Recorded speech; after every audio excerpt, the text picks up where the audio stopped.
जय हिंद, नमस्कार फ्रेंड। ज्योति क्लासेस में आप सभी का एक बार फिर से स्वागत है। हेलो दोस्तों, कैसे हैं आप सभी? आई होप आप सभी बहुत ही अच्छे होंगे, स्वस्थ होंगे, स्टडी अपनी कंटिन्यू कर रहे होंगे। चलते हैं हमारी आज की मॉर्निंग की क्लास की तरफ। सभी को सुप्रभात, गुड मॉर्निंग। देखते हैं आज के दिन क्या है कुछ खास। तो फ्रेंड्स, आज हो गया 18 मई की हिस्ट्री देख लेते हैं। वैसे तो बहुत सारी घटनाएं आज के दिन घटी हैं, बट हम कुछ इंपॉर्टेंट पॉइंट्स को कवर करते हैं जो कि एग्जाम की दृष्टि से महत्वपूर्ण होते हैं। तो चलिए फटाफट करके एक एक पॉइंट आज की हिस्ट्री की यानी कि 18 मई के बारे में देख लेते हैं।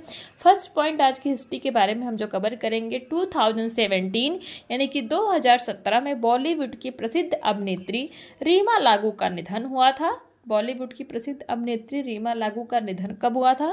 तो 18 मई 2017। नेक्स्ट पॉइंट कवर करेंगे 1848 यानी कि 1848 में जर्मनी में पहली नेशनल असेंबली का उद्घाटन हुआ। तो जर्मनी में पहली नेशनल असेंबली का उद्घाटन कब हुआ? तो 18 मई 1848 को। थर्ड पॉइंट आज की हिस्ट्री के अंतर्गत देखेंगे, 2009 श्रीलंका सरकार ने 25 साल से तमिल विद्रोहियों के साथ हो रही जंग को खत्म होने का ऐलान किया।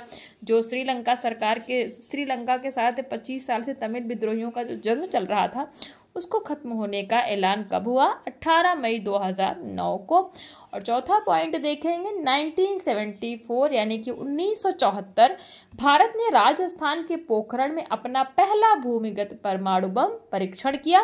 इस परीक्षण को स्माइलिंग बुद्धा का नाम दिया गया। तो जो भारत ने राजस्थान के पोखरण में पहला भूमिगत परमाणु बम का परीक्षण किया उसको क्या नाम दिया गया? तो इस परीक्षण को स्माइलिंग बुद्धा का नाम दिया गया। और लास्ट पॉइंट आज की हिस्ट्री के बारे में हम देखेंगे, पहली भारतीय feature length film Shri Pundalik release हुई। यानी कि आज के ही दिन 18 मई 1912 यानी कि 1912 में पहली भारतीय feature length film Shri Pundalika release हुई। तो ये तो हमने कुछ हिस्ट्री देख ली आज के बारे में कि आज 18 मई को क्या है कुछ खास। अब चलते हैं हमारी होम साइंस की क्लास की तरफ। जैसा कि आप सभी जानते हैं, इस चैनल के माध्यम से हम कर रहे हैं हमारी होम साइंस की सीरीज़। तो इसमें हम क्लास 6 से 12 की बुक को कवर कर रहे हैं। और अभी तक फ्रेंड्स हमने हमारा क्लास 6 to 9 कंप्लीट कर लिया है। हम पढ़ रहे हैं क्लास 10। आई होप आपने हमारी सारी प्रीवियस क्लासेस को देखा है। नहीं देखा होगा तो प्लीज़ प्ले लिस्ट में जाके वहाँ से क्लासेस वॉच आउट करके अपने हर एक कॉन्सेप्ट को क्लियर कर सकते हैं, क्योंकि हमने हर एक टॉपिक को बहुत ही डिटेल में पढ़ा है। और इतने डिटेल में पढ़ने का फ्रेंड्स हमारा एक ही उद्देश्य है कि एक बार आप इस सीरीज़ को देखिए, समझिए, ताकि होम साइंस से रिलेटेड कोई भी डाउट आपके माइंड में ना रह जाए। चाहे आप किसी भी क्लास के लर्नर हैं, किसी भी कॉम्पिटिटिव एग्जाम की प्रिपरेशन कर रहे हैं या फिर किसी भी फील्ड में होम साइंस से अपना करियर देख रहे हैं, सभी के लिए सीरीज़ काफ़ी हेल्पफुल होने वाली है। प्लीज़ अगर चैनल पर नए आए हैं तो चैनल को लाइक, शेयर एवं सब्सक्राइब अवश्य करिए और जुड़ जाइए हमारे इस सीरीज़ के साथ। चलिए स्टार्ट करते हैं आज की क्लास की। आज की क्लास में हम करने क्या वाले, तो अब इनमें से कुछ आहार को बनाने की विधियां देख लेते हैं। जैसे खिचड़ी अभी हमने पढ़ी ना, तो खिचड़ी नरम व कोमल नमकीन आहार है जो विभिन्न रोगों में रोगी को दिया जा सकता है। इसमें पर्याप्त मात्रा में कार्बोहाइड्रेट्स और प्रोटीन उपलब्ध होता है। सामग्री: खिचड़ी बनाने के लिए मूंग की दाल, चावल, नमक, नींबू, काली मिर्च व पानी की आवश्यकता होती है। इसको बनाने की विधि: खिचड़ी बनाने की विधि इस प्रकार है। नंबर 1, खिचड़ी बनाने के लिए 2 भाग मूंग की दाल व 1 भाग चावल को मिलाकर अच्छी तरह साफ पानी से धो लें। नंबर 2, एक बर्तन में पानी डालकर चावल व दाल को पकने हेतु आंच पर रख दें। इसमें आवश्यकता अनुसार नमक व हल्दी डाल दें। नंबर 3, जब दाल व चावल पककर एक हो जाए तो समझ लें कि खिचड़ी तैयार है। नंबर 4, इसमें रोगी की इच्छा अनुसार नींबू, काला नमक व काली मिर्च भी डाली जा सकती है। खिचड़ी को दही के साथ भी लिया जा सकता है। तो ये तो हमने खिचड़ी के बारे में देख लिया और इसको बनाने की विधि देख ली और सामग्री देख ली। नंबर 2 जो है रोगी को दिए जाने वाला आहार है दलिया। तो दलिया के बारे में देख लेते हैं। दलिया गेहूं से दला हुआ होता है तथा पौष्टिक व सुपाच्य होता है। इसमें प्रोटीन और कार्बोहाइड्रेट्स पर्याप्त मात्रा में पाए जाते हैं। दलिया 2 प्रकार से बनाया जाता है, नमकीन व सादा। पेट के रोगियों व आहार नाल के विकार से संबंधित रोगियों को नमकीन दलिया, जबकि सामान्य रोगियों को सादा दलिया दिया जाता है। सामग्री क्या लगती है दलिया बनाने में? दलिया बनाने के लिए दलिया, घी, दूध, चीनी या नमक व पानी की आवश्यकता होती है। यहाँ पे आपने देखा चीनी, अगर आप मीठा या सादा दलिया बना रहे हैं तो उसमें चीनी और दूध पड़ेगा, लेकिन अगर आप नमकीन दलिया बना रहे हैं तो उसमें क्या पड़ेगा? घी और नमक, ये सब पड़ेगा। तो विधि देख लेते हैं। सर्वप्रथम दलिया को साफ कर लें तथा दलिया भुनने के लिए कढ़ाई में घी गर्म करें। नंबर 2, अब दलिया को बिना पानी से धोए गर्म घी में गुलाबी होने तक भुने। दलिया को बिना घी के भी भुना जा सकता है। नंबर 3, एक अलग बर्तन में पानी उबालें व भुना हुआ दलिया उसमें डाल दें। नंबर 4, दलिया गल जाने पर रुचि के अनुसार दूध तथा चीनी को मिला लिया जाता है। नंबर 5, नमकीन दलिया बनाने के लिए चीनी व दूध के स्थान पर नमक मिला दिया जाता है तथा साथ ही काली मिर्च व नींबू का उपयोग भी किया जा सकता है। तो ये तो हमने देख लिया दलिया के बारे में कि दलिया किस प्रकार से आप बना सकते हैं, सादा दलिया और नमकीन दलिया दोनों के बारे में। दूसरा देख लेते हैं साबूदाना। तो साबूदाना हल्का व शीघ्र पचने वाला भोज्य पदार्थ है जो कई प्रकार से बनाकर रोगी को दिया जा सकता है। इसे सामान्यतः दूध या पानी में पकाया जाता है। विधि, इसे निम्न 2 विधियों से बनाया जा सकता है। नंबर 1, मीठा साबूदाना। मीठा साबूदाना बनाने के लिए साबूदाना, दूध तथा चीनी की आवश्यकता होती है। यह निम्न प्रकार से बनाया जाता है। साबूदाने को धोकर पानी में भिगो दिया जाता है। नंबर 2, दूध को उबालकर उसमें साबूदाना डालकर पकने दें। नंबर 3, जब साबूदाना गल जाए तो उसे नीचे उतारकर उसमें चीनी डालकर ठंडा होने पर रोगी को परोस दें। नंबर 3, नमकीन साबूदाना। नमकीन साबूदाना बनाने के लिए साबूदाना, नमक, काली मिर्च तथा पानी की आवश्यकता होती है। यह निम्न प्रकार से बनाया जाता है। नंबर 1, नमकीन साबूदाना बनाने के लिए साबूदाना धोकर पानी में पकाया जाता है। नंबर 2, साबूदाना गल जाए तब उसमें नमक, काली मिर्च आदि डालकर रोगी को परोस दें। तो ये तो हमने देख लिया साबूदाना बनाने के प्रकार, और नमकीन और मीठा साबूदाना किस प्रकार से बनाया जाता है वो भी हमने देखा। नंबर 4 जो हमारा है कस्टर्ड देख लेते हैं, इसको बनाने की विधि और इसकी सामग्री क्या है। अधिकांशतः कस्टर्ड तपेदिक या टाइफाइड के रोगियों को खाने के लिए दिया जाता है। इन रोगों में रोगी को अत्यधिक कमजोरी आ जाती है। सामग्री, कस्टर्ड बनाने के लिए ताजे अंडे, दूध, चीनी, इलायची व फ्रूट की आवश्यकता होती है। विधि, इसे बनाने की विधि देख लेते हैं। नंबर 1, कस्टर्ड बनाने के लिए एक ताजे अंडे को एक बर्तन में फेंट दें, चम्मच चीनी मिलाते हैं तथा इसमें तकरीबन 400 मिलीलीटर दूध मिलाया जाता है। कितना? 400 मिलीलीटर। नंबर 2, एक चौड़े बर्तन में पानी उबालकर उसमें दूध के बर्तन को रखकर इसे चम्मच से तब तक चलाते हैं जब तक दूध अच्छी तरह गाढ़ा ना हो जाए। नंबर 3, दूध गाढ़ा होने पर एक कांच या चीनी मिट्टी की प्याली में निकाल लें। नंबर 4, कस्टर्ड में सुगंध के लिए छोटी इलायची भी मिलाई जा सकती है। नंबर 5, कस्टर्ड को स्वादिष्ट बनाने के लिए केला, सेब, अनार आदि ऊपर से डाले जा सकते हैं। नंबर 6 है, अब कस्टर्ड को फ्रिज में रखकर ठंडा कर दें तथा ठंडा होने पर रोगी को परोसें। तो ये तो देखिए हमने कस्टर्ड बनाने की विधि और उसमें प्रयोग होने वाली सामग्री के बारे में। आई होप कस्टर्ड बनाना आपको अच्छे से आ गया होगा। नेक्स्ट हमारा जो है क्या है, पुडिंग भी हम रोगी को देते हैं, बट किन रोगियों को देते हैं देख लेते हैं। पुडिंग चावल से बनाया जाता है। यह विशेष रूप से मलेरिया, इन्फ्लुएंजा आदि के रोगियों के लिए फायदेमंद होता है। सामग्री क्या यूज होती है पुडिंग बनाने में? तो पुडिंग बनाने के लिए चावल, दूध, चीनी, इलायची व पानी की आवश्यकता होती। विधि, इसे बनाने की विधि इस प्रकार है। 2 बड़े चम्मच साफ चावल करके पानी में धोएं तथा एक भगोने में पानी लेकर उसमें चावल पकने हेतु रखते हैं। नंबर 2, चावल जब पक जाए तो 400 मिलीलीटर दूध व चीनी उसमें मिला दें तथा कुछ देर धीमी आंच पर पकाते हैं। नंबर 3, जब चावल व दूध गाढ़ा हो जाए तब उतार कर नीचे ठंडा होने के लिए रख दें। नंबर 4, इसमें सुगंध के लिए छोटी इलायची पीसकर डाली जा सकती है। इस प्रकार पुडिंग रोगी को देने के लिए तैयार की जाती है। तो आपने देख लिया पुडिंग बनाने का तरीका। नंबर 6 हमारा है सूजी की खीर। अब सूजी की खीर किस प्रकार बनाते हैं देख लेते हैं और किसको दी जाती है। सूजी की खीर ऐसे रोगियों को खाने के लिए दी जाती है जिन्हें दाल व सब्जियों का पानी पचना शुरू हो जाता है। ऐसी अवस्था में रोगी सूजी पचा सकता है। सामग्री, सूजी की खीर बनाने के लिए सूजी, दूध व चीनी की आवश्यकता होती है।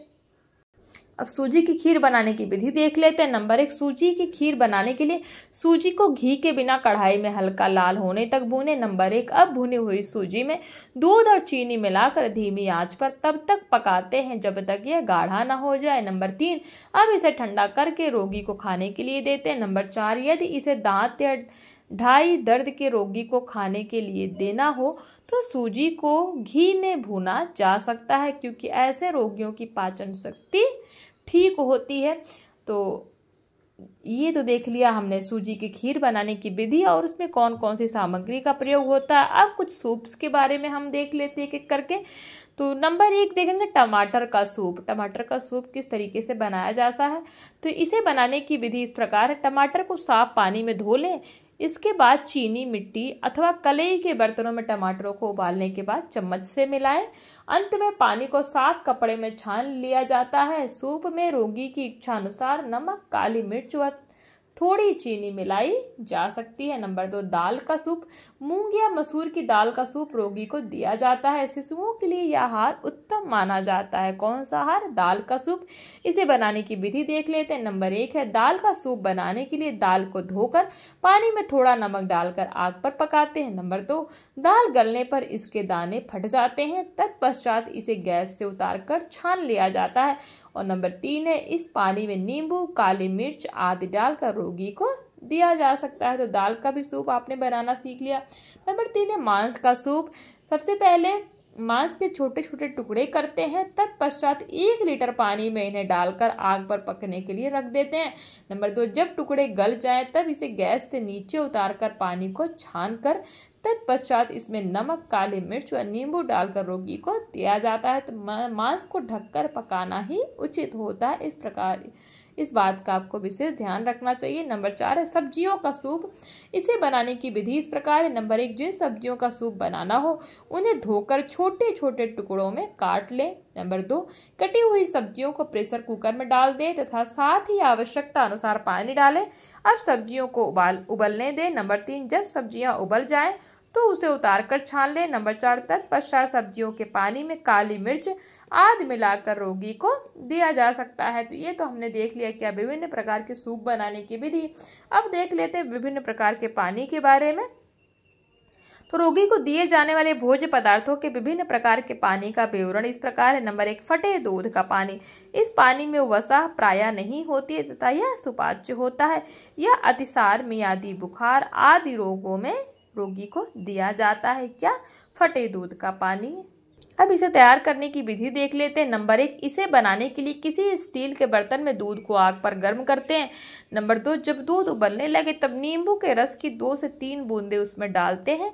इससे दूध फट जाता है, तब उसका छेना व पानी अलग हो जाता है। नंबर 3 फटे हुए दूध को कपड़े से छानकर उसमें रोगी को इच्छा अनुसार काला नमक, काली मिर्च या चीनी मिलाकर रोगी को दे दिया जाता है। नंबर 2 जौ का पानी। अतिसार, पेचिश या मूत्र संबंधी रोगों में जौ का पानी बहुत ही लाभकारी होता है।